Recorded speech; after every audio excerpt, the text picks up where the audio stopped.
Hi friends, இன்றைக்கி நம்ம சேனலில் வெயில் காலத்தில் நமக்கு கிடைக்கக்கூடிய எல்லாத்துக்கும் பிடிச்சமான ஒரு டிஷ் தான் பார்க்க போகிறோம். மாங்காய் சாதம் செய்யலாம் வாங்க. ஃபஸ்ட்டு கடாயை வச்சுக்கோங்க. அதில் நமக்கு இது முக்கியமாக நல்லெண்ணெயில் செஞ்சிங்கன்னா டேஸ்ட் ரொம்பவே சூப்பராக இருக்கும்.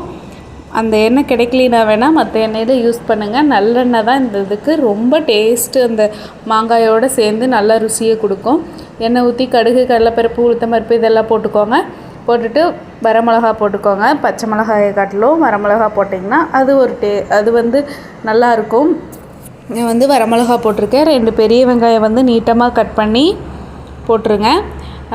இந்த வெங்காயம் வதங்குறதுக்குள்ளே மாங்காயை நல்லா காய் சீவுறதில் வச்சு சீவி எடுத்து வச்சுக்கோங்க. நல்லா பச்சை மாங்காவாக எடுத்துக்கோங்க.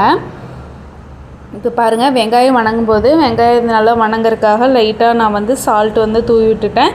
இதே கேப்பில் மாங்காயை காய் சீவுறதில் கொஞ்சம் பெரிய ஓட்டையில் நல்லா சீவி எடுத்து வச்சுக்கோங்க. ஒரு அரை மாங்காய், இல்லைன்னா நீங்கள் சாதம் நிறைய கிளறீங்கன்னா அதுக்கு தகுந்த மாதிரி மாங்காய் கிளறி எடுத்துக்கோங்க, சீவி எடுத்துக்கோங்க. நான் அரை மாங்காய் தான் சீவி எடுத்திருக்கேன். இப்போ பாருங்கள், வெங்காயம் நல்லா வதங்கிருச்சு. வதங்கினதுக்கப்புறமா நம்ம சீவி வச்சுருக்கிற மாங்காயை போட்டு வதக்கிக்கலாம்.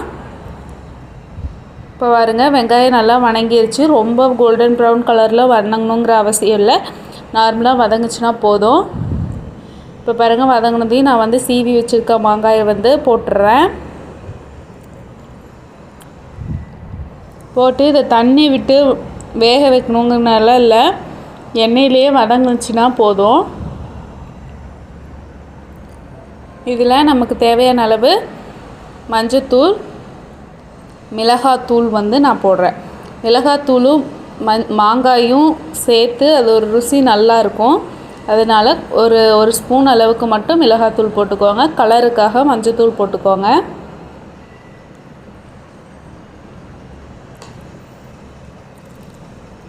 கூடவே இஞ்சியை காய் சீவுறதில் சீவி எடுத்துக்கோங்க. ரொம்ப சின்னதாக சீவி எடுத்து மேலே தூவி விட்டுக்கோங்க.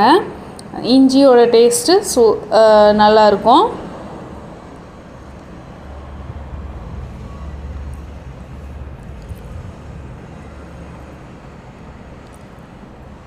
மாங்காய் எண்ணெயிலேயே வதங்கட்டும்.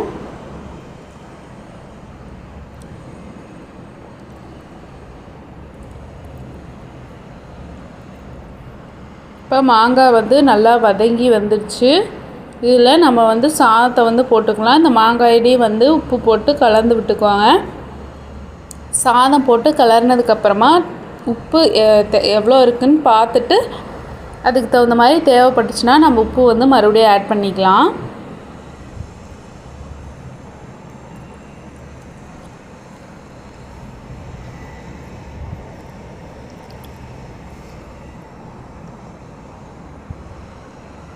இப்போ சாதத்தை சேர்த்து நல்லா கிளறி விட்டுக்கோங்க. எண்ணெய் கம்மியாக இருந்ததுன்னா நல்லெண்ணெய் சேர்த்துக்கோங்க.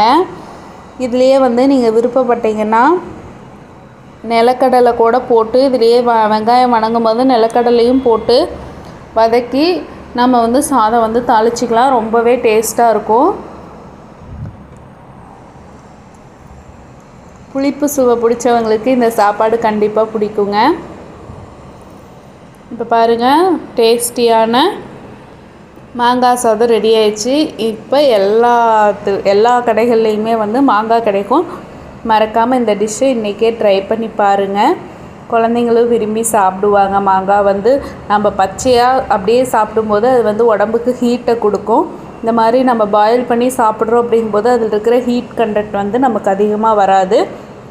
நீங்களும் ட்ரை பண்ணி பார்த்துட்டு எப்படி இருந்ததுன்னு சொல்லுங்கள். நம்ம சேனலை ஃபஸ்ட் டைம் பார்க்குறவங்க சப்ஸ்கிரைப் பண்ணிக்கோங்க. தேங்க்ஸ் ஃபார் வாட்சிங் ஃப்ரெண்ட்ஸ்.